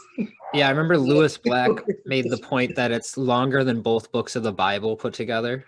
Yeah, it was fucked up. And that was my first, that really reordered me, where I was like, wait a minute. Okay, so none of us are reading this, but we still get to have this fight about it. That really fucked with me forever. And it's a good illustrator of just like, there's no way. It really does feel like barring just like shutting down a certain portion of information, you know, where I say I don't watch Fox News anymore and I just don't believe that that's true, barring some kind of boundary like that, there's really no way to feel confidently informed. There's really no way for me to feel like I got all the good data. You know what I mean? Yeah, because you feel like you need confirmation bias to one degree, but then it's also what's stopping you from like having the whole picture. Mm-hmm. And I was really obsessive in college. I tried to solve this problem by every time I opened my computer, my homepage, I had 3 homepages. It was BBC News, it was Fox News, and it was Al Jazeera. Because I was like, I'm just gonna have to do it all, I guess. Like yeah. And that lasted for a couple years. But I got really burned out and confused because I still was never able to square the circle of like why. I just walked away feeling like nothing was true every time. I ended up feeling like I had a vague. My sense of everything only got more vague as I tried to read. I feel that you just get more things to add to the conversation. You never really come with a good conclusion. Mm-hmm. And I feel like the only thing that would really, for me, the only thing that would really solve that problem would be trust, would be trust in institutions, would be trust in our own government, would be trust in the news, which just I don't see justified anywhere. And as a result, we're left in a really weird kind of limbo where the systems that are running us, we know have problems and can't really touch them meaningfully, it seems. It's partially, sometimes I wonder if that's like the really most positive thing that's happened with Trump is no one trusts the media anymore. Not because he yelled fake news, but because that became part of the conversation. Like, no, your news is fake. No, your news is fake. And now it's like, it's out in the open. Like, wait, how do you qualify news? The only way you could really do it is you got to like go there yourself and like freaking take pictures. Like, yeah, 100%. And we're in the era of sponsored content. Like, yeah, I'm encouraged to hear you say that, honestly, because I've been worried about, like, a lot of my family members are super anti-Trump, and you know, Trump is terrifying, but they're super anti-Trump, and as a result of the fear around Trump, I think a lot of them have kind of doubled down on things like CNN, which just so clearly aren't necessarily interested in presenting 2 sides of a thing anymore. They're mostly concerned with stirring up your feelings so that you'll come back again and keep reading, you know? Yeah, exactly. And you can tell just by how many damn commercials they have. Oh Like, God, yeah, I it's fucking can't, oh my God, I watched syndicated cable around Christmas and I was like, holy shit, this is what it's like. Like, it's it's been awful. years since I sat down in front of it, but like, oh my God, I was gonna like throw up with so many commercials. I fucking hate this is my hot take, honestly. Ads one day I think will be illegal. I they'll become obsolete, and then I think they might also become illegal at a certain point. I feel like Hmm. or at least a certain kind of ad will become illegal. And this is my thinking. So like for me, ooh, I can connect this back. So like I said before, when I was writing in grad school, I didn't really know what any of my fiction was doing, right? And then I started I like Googled, I was in like year 3 of a full scholarship to a fiction school, and then I was Googling like how to write a short story. I was Googling like what's best short story.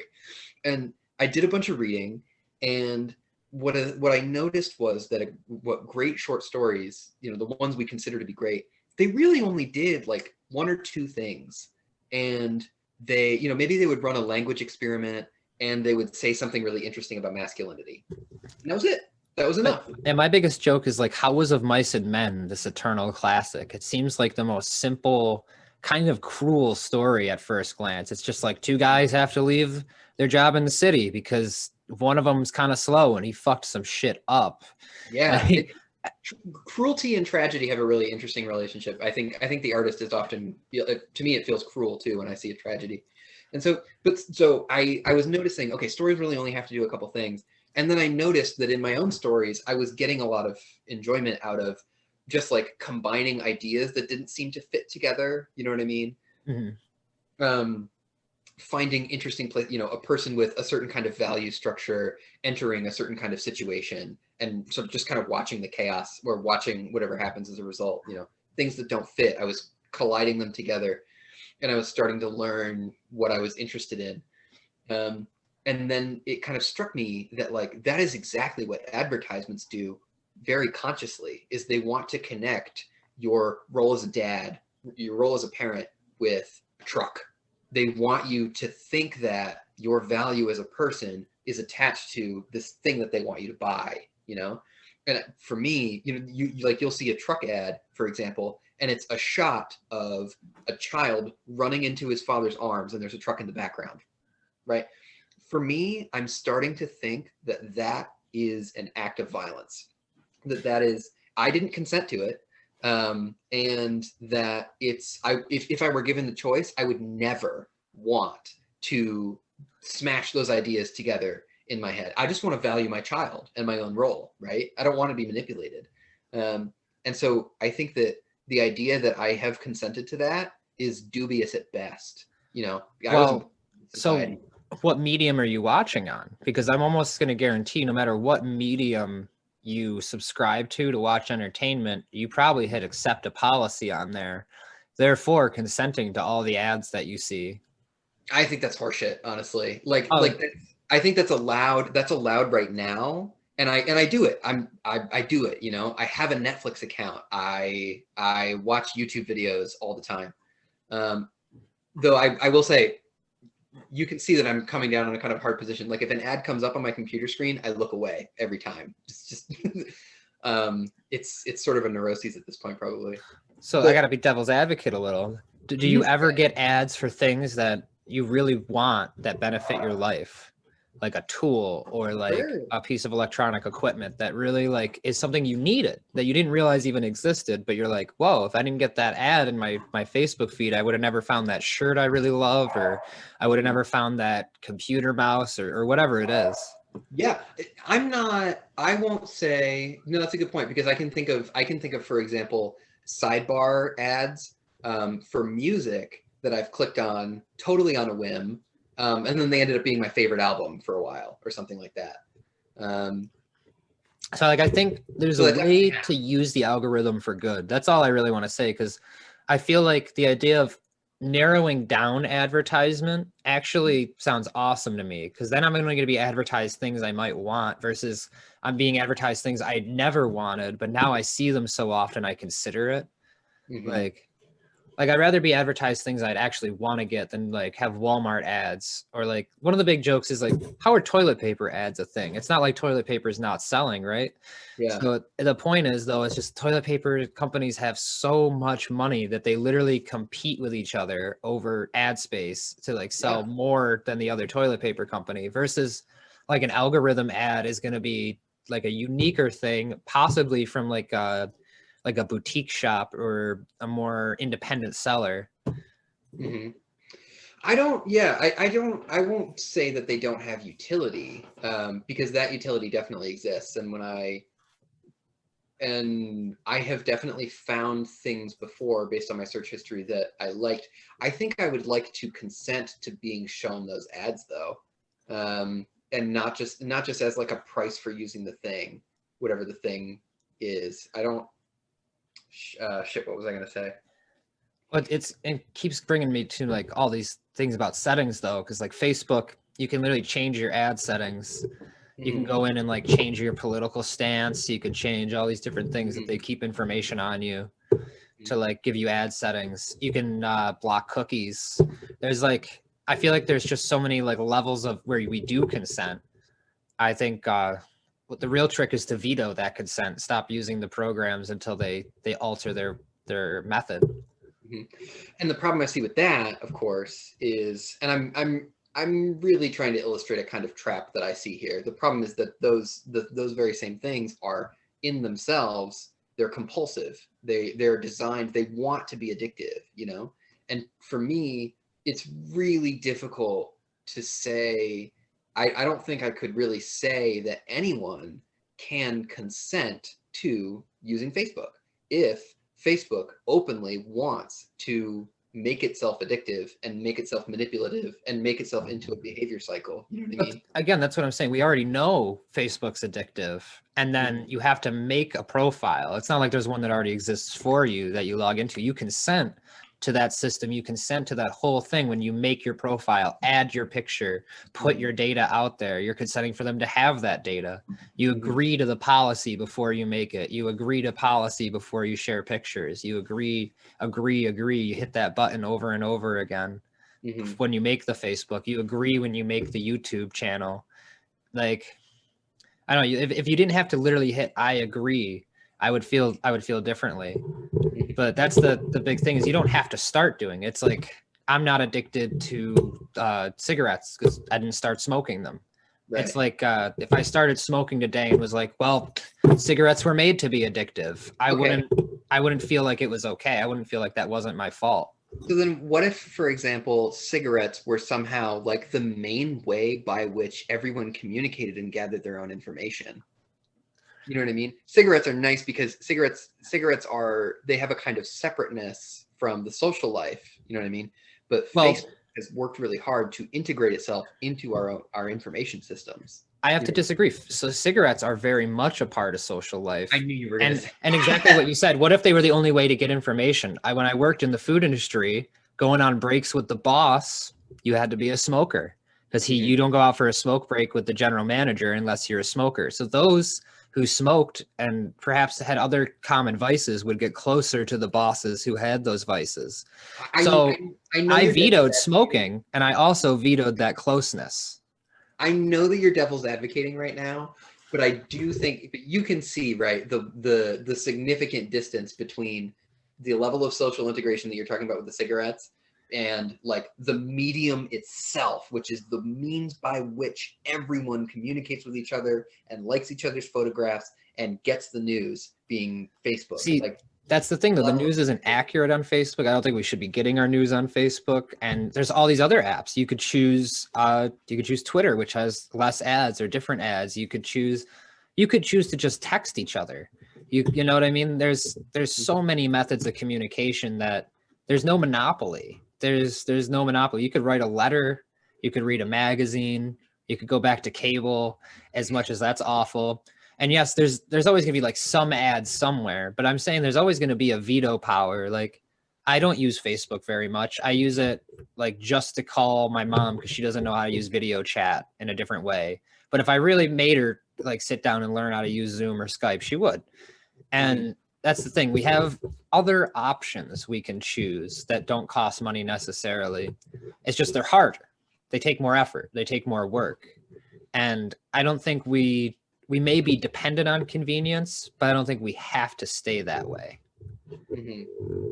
So then do you think that Facebook is good for the world? Do you think that I think it's a case to case basis. I don't know necessarily for the world, but I think for some people it works good. They share their baby pictures. They're not really on it that much. They keep in it helps me keep in contact with people who don't have cell phone usage. In that way, I think it's awesome. Like it's totally worth ads because people who don't have a phone plan can still use Facebook Messenger with a Wi-Fi connection. I've known so many like pseudo off the grid people who didn't bother to buy a cell phone because they could just use like a tablet or a phone and then use the internet with Facebook. So it like gives free communication almost universally because you can go to a library and get a Wi-Fi connection and use a computer. So no matter what, there is that free communication. It does benefit that way. It also comes at a price. And it also comes with like, you have to have your own certain discipline when you use it. Because if you're not the kind of person that can resist ads, you probably should stay off of Facebook and Instagram. Like the big joke is like, who's buying that shit on Instagram? All those like bad products that no one should want. And it's like old people who don't know better, the lost old people. Just like who's answering those email scams? Like you really think you want a tropical vacation to Aruba all of a sudden? right? And it's because those work on the vulnerable. So there's always going to be vulnerable people, and there's always going to be scammers. There's always going to be bad things. So it's about teaching people to navigate that, I think, more than it is just demonizing that. I mean, to a degree, if something is out of line, add a regulation, add a tax to it, make these guys pay and work for it. But I don't want to accept the idea that people lack a personal agency and a veto power. It goes back to like the drug addiction thing. Like drugs will make you so addicted that you feel like there's no other option. There's no choice. You can't get out of it. And if you take that reward punishment paradigm, the drugs always seem like they're rewarding you. But the thing is, some people quit and some people don't. And that means that some people can have that personal agency to quit. And the people who quit believe they can. And that's a big thing. Those who don't believe they can quit, don't quit. I don't know. I don't think.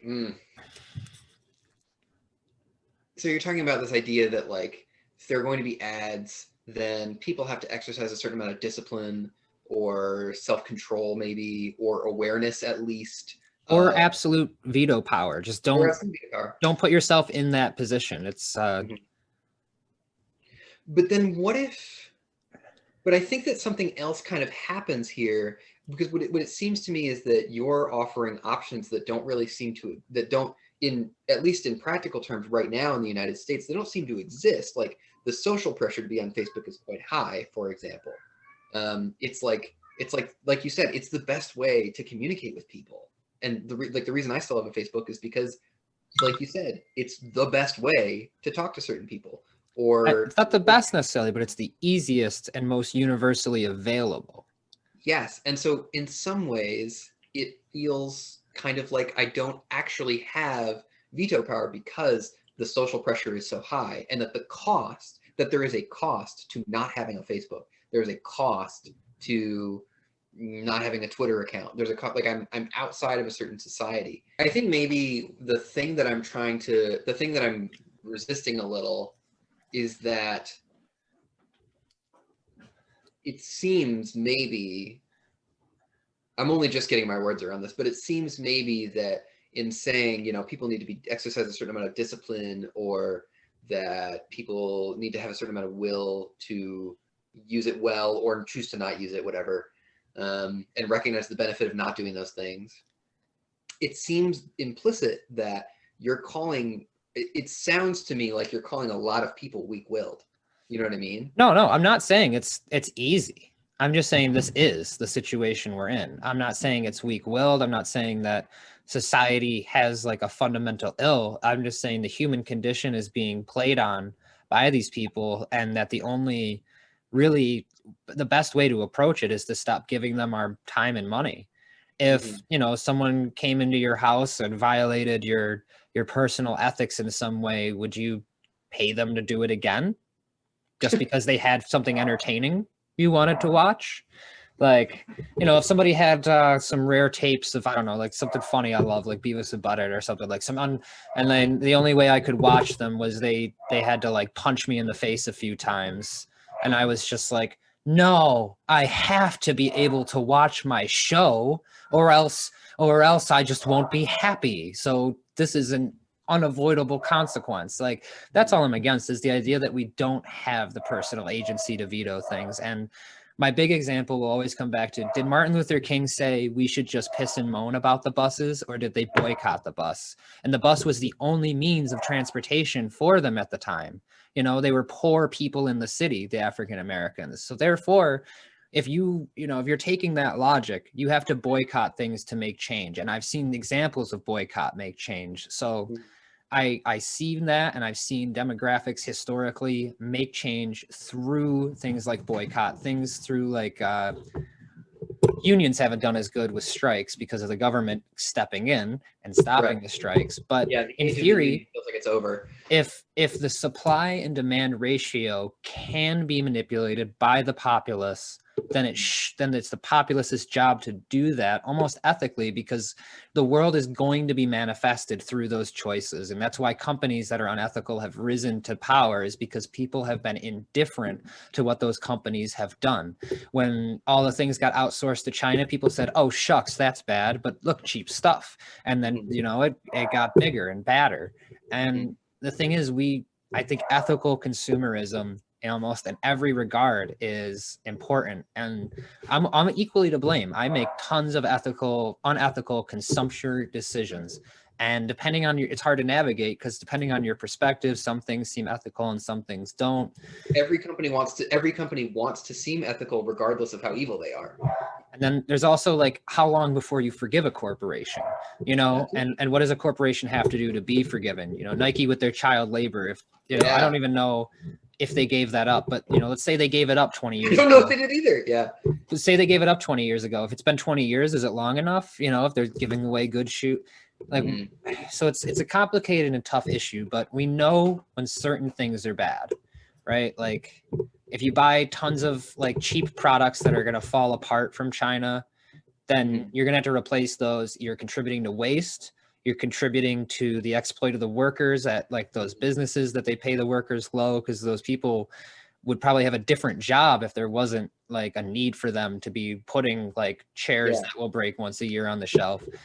It's just, the whole thing starts with the dollar and ends with the corporation holding stocks. And the stock people will never change if we don't change what we do with our dollars. And Facebook will never change if we don't change where we put our eyes. Do you think that that's eventually what's going to happen? That they'll change? That people will do the veto that you're talking about? I think to a degree, because I've seen it to a degree. Like, again, Walmart and Target, they raised their wages above minimum wage because of all the slanders about them having low wages. People started making those memes, everyday low wage, with the Walmart sign. So it's, you know, and then Walmart does it, so Target has to do it, and Target might do it more. And then all of a sudden that supply demand ratio has been flipped on its head with workers and businesses, where workers are a higher priority thing, because the company will be shamed if they don't treat them that way. Again, maybe not the best reason, but the right outcome's happening. So I think that it does cause change. I think it will cause change. I think that's a big, that's why YouTube started censoring like alt-right things and like other bad stuff, because people complained. If the wheel doesn't squeak, it will never get greased. I guess that's a nice one. I guess I'm starting to notice as we're comparing these is that I think I'll admit right now that I don't think I have the belief that people will nudge corporations in the way that you do. Not that we have to convince each other either way. I'm sort of establishing points. And that the indifference that you're talking about when stuff changes for the worse, you know, when things get outsourced to China, for example, it feels to me, maybe you would agree with this, it feels to me like that indifference is knowingly manufactured by a certain number of people in power, and it's manufactured in a bunch of different ways. You know, it's manufactured through largely, it feels like confusion right now. Mhm. The deluge of information makes it almost impossible. For anybody to make informed decisions about things. You know, like, for example, imagine if one day I said, I am only going to make ethical purchases from now on, right? I'm going to research, and I'm only going to buy ethical food. I'm only going to buy ethical clothing. I'm only going to put ethical gas in my car. Imagine the amount of research that would take to be able to do and then maintain. Oh yeah, that's definitely one of the issues. Right. A big one to start with is like GMOs. Like that is a tough one, sourcing food that's not like GMO based. So like my ideal daydream is this, like everyone gets a strong individualistic agency to where they start growing a portion of their own food in their yard.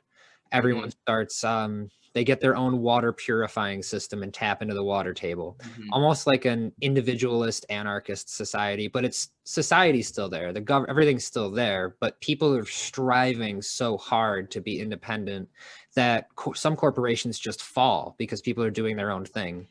Like Walmart's clothing section goes down to a third of its size because everyone starts sewing their own clothes, and independent clothing lines become so huge. Right. Like, I love the idea of independent internet or you could stores. buy clothing. You could buy clothing from the person you know and like who happens to make clothing. Exactly. So it's almost like ANCAP in that way, but that's why I believe in having like a government still on top to a degree, because there's things I haven't figured out the problems to. Like one of the biggest issues with any anarchist paradigm is who's going to protect people from like bad people. Yeah. Or people who are in a bad way, we should say. I don't want to say anyone's like an inherently bad People person. who are prepared to do damage to other people. Yeah, because I've watched so much true crime stuff with my girlfriend, and it's just like so many boyfriends breaking in and killing the girlfriend during a fight or something, like families and children in danger, people breaking in like a mental fugue state and causing damage. You know, like lives are cost every day by people that are just upset, crimes of passion. So there has to be something. And like one of the big anarchist things is to you know, you would have your neighbors in an idealistic anarchist society. Your neighbors would be close to you and they would like do their own wellness check at any sign of a problem, versus calling the police to drive there to like do it with weapons.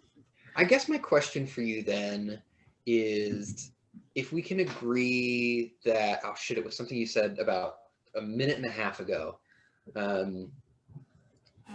But so if we can agree that like the indifference is manufactured, for example, if we can agree that individuals need will to make choices, and we can get into an argument about free will. I don't really know where we sit on either. I like to just say personal agency. I don't like free will because it adds a lot more metaphysic connotations. I like that.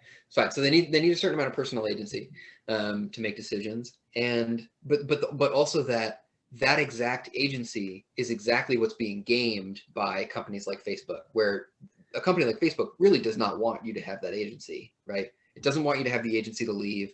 It doesn't want you to have the agency to veto. It wants you to keep doing the thing, right? My question then, I guess, essentially is, do you think, because I've clicked on something, that a company has the right to make every attempt with a lot of power to rob me of my agency? Does a corporation, because it has money and because it has power right now, does a corporation, you think, have the right to try to connect my value as a person with whatever bullshit it happens to be selling? You know what I mean? I guess part of what I'm saying, I see a future in which we collectively say, you don't have the right to do that, company, because that's stupid, and I know it won't benefit me in the long run. I'm torn there because, again, like we always scroll to the bottom of that user agreement, click a box that says I agree, and then click OK. So they put like 3 or 4 steps before you enter the arena. It's kind of like a contract with the devil in like the old movies. You know, he shows up and he's like, I've got this fun pleasure house and it is going to keep you forever, but you got to sign this contract. Are you absolutely sure you want to give me your soul? Mm-hmm. So, that's kind of how I see it. Like, you kind of, at this point, we know we're doing a deal with the devil. And maybe people who don't realize that's the case, they should get a pass intellectually. But the problem still stands. I don't think the company should be using that method. I think that it's a dishonest method, which is why we should never start the process. Like, they're doing something wrong, so we shouldn't even get to the point where we're hitting I agree. That would be lovely. Disagree. Say no. Say no to the Facebook. Say no to the Twitter's not so bad, but just say no to it. You don't, like, again, they seem like they're necessary, but I think that's a false presumption of power. Like, because I live my life without Facebook and I'm happy. Sure. Mm-hmm.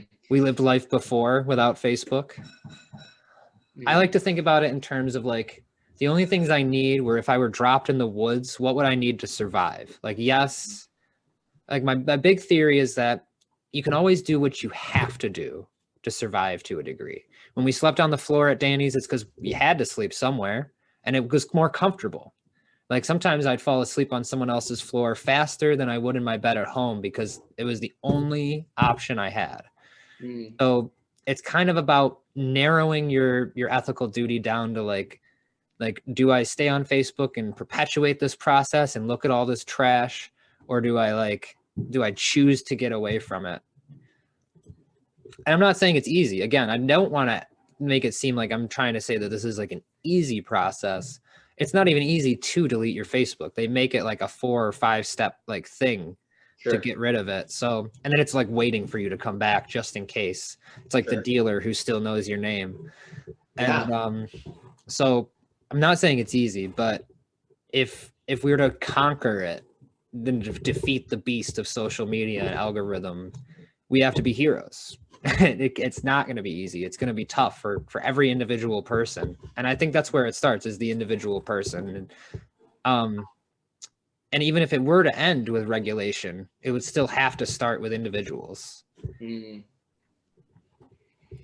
That's less grim than Yeah, it's just, I get caught up in the idea that people are denying personal agency a lot, and I just can't handle that, because one, they have tests where they've shown that if you don't believe in free will of any kind or personal agency, you're so much more likely to actually cheat and scam because you don't take accountability for it. So a lot of that personal agency comes with personal accountability, and that all gets back into the whole ethics thing. Like, we have a duty to be accountable for the things we do, whether we intend the damage or not. Like, it doesn't matter if you meant to hurt somebody. If you hurt them, the most practical way to fix it is to apologize, and to apologize sincerely. And that's one of the hardest things to do. That's one of the hardest things to do, but I think it's the best way to approach things. So rehabilitation, curing, forgiveness, those are all part of the process. But personal agency and accountability, responsibility for one's actions and damages, those are all 100% part of it too, for me. I guess, and that makes a lot of sense to me. And I think on paper, I agree with all of those things. I wonder, with forgiveness instead of retribution and stuff like that, right?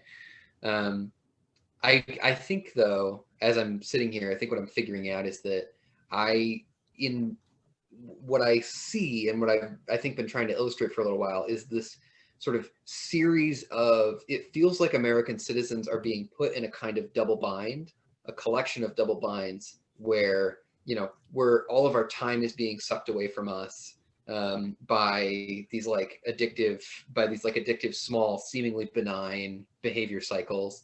And then it makes it, which also, like, for example, feed us the feeling of having participated in something meaningful, which then makes it harder to actually participate in something meaningful. Like, it makes it more boring to participate in real government because you've liked the video and whatever instead. And that, oh shit, what was I gonna say? And that I don't see a way out of those right now. It seems to me that, like, it does seem like we're kind of stuck, and that the only thing that would change it is that it gets bad enough that maybe the wheels fall off. I could see it. I mean, I feel like more people are dropping out of Facebook every day because of the political news thing. Mm, that's true. Like, Well, I don't know actually, if I you've wonder ever what checked, Facebook but looks like like. your memes and your ads are like algorithmed out politically. I'm set in there as a Really? moderate. Most of my friends are set as liberals. I know Hmm. a lot of people who are marked as like conservative, but it's Yeah, I very purposefully like a bunch of Democrats, and like I'm on like all these Trump fan pages and stuff too, just to just to see it. confuse the algorithm. Oh my God, sometimes like the Trump shit is hilarious. Oh Like my god, it's even yes. I love the fake Trump tweets. I think my favorite one I've ever seen was like, I went to go see the band Fish. They got so high they forgot all the songs but kept playing anyway. What a disgrace. Fake music. Oh yeah, Trump. You know, one of the things that was really great. A lot of stuff has been really scary about Trump, but in some ways, he's so funny. Like if I can get far enough away from Trump to laugh at Trump, oh my God. My friend, I have a friend who's a cop, and he told me recently. Well, we were talking about when Trump said like, well, if you just don't test for COVID, the COVID numbers are going to go way down, and that's the most gangster shit I've ever heard. Like that's Yeah, just go amazing. test for it. Dude, my Go favorite fucking test Trump for it. joke is like, where do you learn to play the accordion? When he talks, it I was have you, this Biden. You're with the Russians. I've had this dream for a really long time. It's like a fantasy of mine that I go to the White House because I'm like a journalist or something, right? I fantasize about being a journalist. I'd love to be a journalist. And I go to the White House and I've got like 2 or 3 tabs worth of LSD in my mouth, like liquid LSD in my mouth. And right when Trump comes out, I run up to him and I just make out with him and dose him right in front of the public on camera. And then I'm like, "Come find me when you're ready." And then, Secret Service drags me away. And then like an hour later, he's like, "I need to talk to that guy." Yeah. And then he and I can sit in like a little interrogation room and trip balls for like 12 hours. I'll have some nice music. I'll bring like a backpack with a candle in it, Yeah, yeah. so that we can make shadows on the ceiling. And it'll be amazing. He'll come out totally transformed. We can only hope.